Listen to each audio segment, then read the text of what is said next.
is called Citrus and is very heavily inspired by an album that a buddy of mine put out a couple years ago with the same name. And it's about the weirdness of getting older and looking back and realizing how much you've drifted apart from people in your life. And that's what the album is about, so I wrote the poem about the same thing. Here we go. Citrus is all rolling heydays in summer glow isolate. A clearing in fistfuls of straw, a swollen chemical dust, golden hour relapse, a fitful starving synapse, on again, off again, on again, off.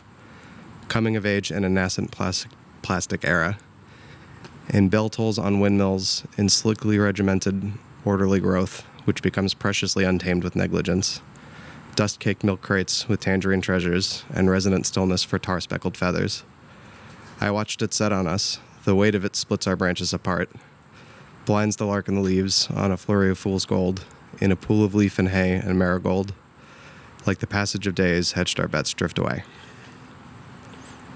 And I should specify that that's also sort of about there are orange groves out in Mesa that we used to go, like, smoke cigarettes and stuff in. So that's sort of the inspiration for that.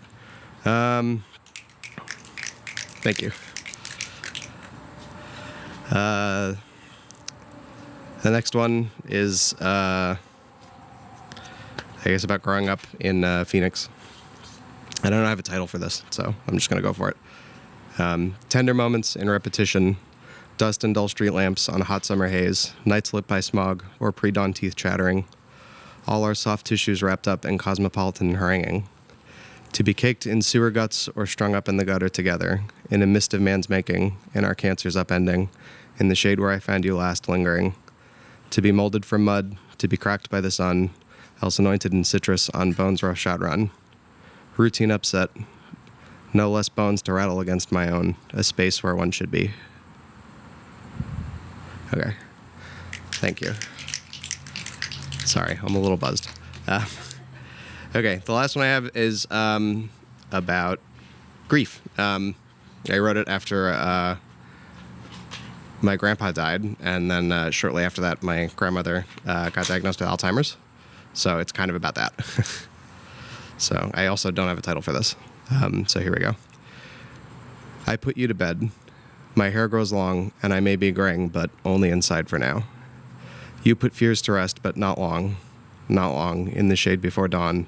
Pause in the pastels, rose pigment between your cheeks. There are teeth and bone and good intentions.